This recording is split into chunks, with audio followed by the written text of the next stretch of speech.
பட்ஜெட்டில் மென்பொருள் துறையினரின் எதிர்பார்ப்பு என்னவாக இருக்கிறது என்பது குறித்த தகவல்களை மதுரையில் இருக்கும் நமது செய்தியாளர் ஹரியிடம் கேட்கலாம்.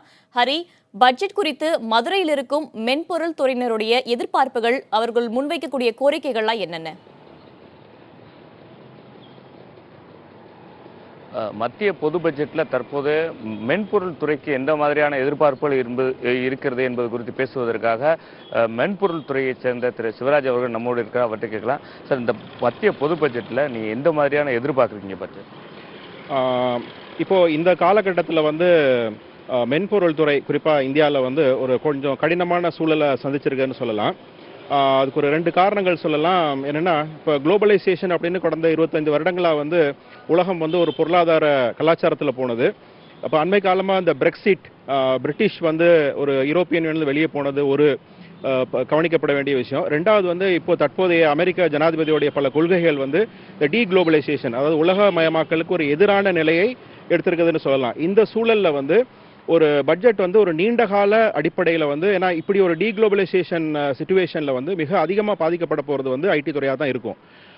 அந்த ஒரு சிச்சுவேஷனை மனசில் வச்சுக்கிட்டு சில நீண்ட கால அடிப்படையிலான சில கொள்கைகள் வரணும்னு நாங்கள் எதிர்பார்க்குறோம். ஒரு 2-3 விஷயத்தை சொல்லலாம். அதில் மிக முக்கியமாக பார்த்தீங்கன்னா, அந்த 2-3 விஷயங்களுக்கும் அடிப்படை சுயசார்பு நிறுவனங்களை உருவாக்குவது, ஊக்கப்படுத்துவது. அதாவது நம்ம நாட்டில் வரக்கூடிய அறிவுசார் சொத்துரிமைகள், இன்டெலெக்சுவல் ப்ராப்பர்ட்டின்னு சொல்லுவோம், இந்த மாதிரியான ப்ராடக்ட்ஸை நம்ம உருவாக்கணும். அதற்கு இந்த பட்ஜெட்டில் பல சலுகைகளோ அல்லது பல ஊக்குவிப்பு திட்டங்களோ இருக்கணுங்கிறது எதிர்பார்ப்பு.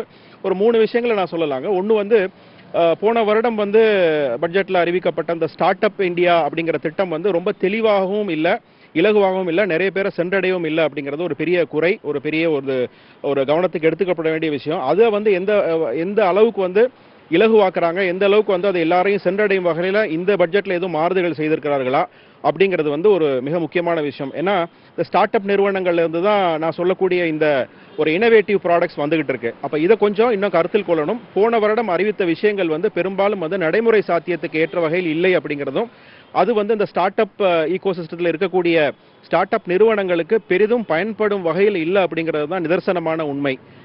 இது ஒன்றுங்க. ரெண்டாவது இந்த மென்பொருள் துறையில் சேவை நிறுவனங்கள், நடுத்தர மற்றும் பெரிய நிறுவனங்களில் வெளிநாட்டு கம்பெனிகளுக்கு சேவை செய்கிற அந்த விஷயங்களுக்கு உண்டான திட்டங்கள் தான் இதுவரைக்கும் கவர்மெண்ட் ஹெல்ப்ஃபுல்லாக இருந்திருக்காங்க. வரக்கூடிய காலகட்டங்களில் அவங்களே ப்ராடக்ட் டெவலப்மெண்ட், அதாவது இண்டிஜினஸ் ப்ராடக்ட்னு சொல்லுவாங்க, உள்ளூரில் தயாரிக்கப்படக்கூடிய அறிவுசார் சொத்துரிமையை கொண்ட ப்ராடக்ட்ஸை ஊக்கப்படுத்துறதுக்கு உண்டான பல்வேறு திட்டங்களையும் இந்த பட்ஜெட் கொடுக்கணும்னு எதிர்பார்க்குறோம். மூணாவது இந்த R&D, ரிசர்ச் அண்ட் டெவலப்மெண்ட், இந்த ஆராய்ச்சி சம்பந்தமான விஷயங்கள் இந்தியா ரொம்பவும் பின்தங்கி இருக்கு. ஒரு பெரிய நிறுவனத்தோட கணக்கை எடுத்துக்கிட்டீங்க அப்படின்னா, அதில் பார்த்தீங்கன்னா அந்த பட்ஜெட்டுக்கு, அவங்க பட்ஜெட்டில் இந்த ஆராய்ச்சிக்கு ஒதுக்குற பணம் ரொம்ப குறைச்சலாக இருக்குது. இதை கண்டிப்பாக ஊக்கப்படுத்தணும். கட்டாயமாகவோ அல்லது வேறு சில ஊக்குவிப்பு முறைகள் மூலமாகவோ பெரிய நிறுவனங்களுடைய ஆராய்ச்சிகளை ஊக்கப்படுத்தணுங்கிறது ஒன்று. ரெண்டாவது இந்த ஆராய்ச்சியில் இன்னொரு பகுதியில் பார்த்தீங்க அப்படின்னா, இந்த கல்வி நிறுவனங்களுக்கு நிறைய பணம் ஒதுக்குறாங்க. ஆனால் அது எல்லாமே தவறாகத்தான் பயன்படுத்தப்படுகிறது. இதுக்கு ஒரு அக்கௌண்டபிள் R&D ஃபண்டிங், அதாவது அவங்க என்ன பண்ணியிருக்காங்க அப்படிங்கிற சில விஷயங்களை வெளிப்படுத்துகிற மாதிரியான சில முறைகளை பண்ணணும். இந்த மூணையும் பண்ணும்போது தான் ஒரு நீண்ட கால அடிப்படையில் இந்தியாவுடைய ஐடி துறை பெருமளவு வளரும் அப்படிங்கிறது என்னுடைய கருத்து. வேதவழி ஒரு குறிப்பை பார்த்துருப்பீங்க. இந்த 3 விஷயங்களையும் உள்ளடக்கி ஒரு மத்திய பட்ஜெட் இவர்களுக்கு ஐடி தொழில்நுட்பத்துறைக்கு, அதாவது மென்பொருள் துறைக்கு கொடுக்கப்படும். ஆனால் இந்த மென்பொருள் துறை மென்மேலும் வளர்வதற்கான வாய்ப்பு இருக்கிறது, தொடர்ந்து உள்ளூர் உற்பத்திகள் அதிக அளவிற்கு பெறுவதற்கான வாய்ப்பு இருக்கிறது என்று தெரிவித்திருக்காங்க வேதவழி.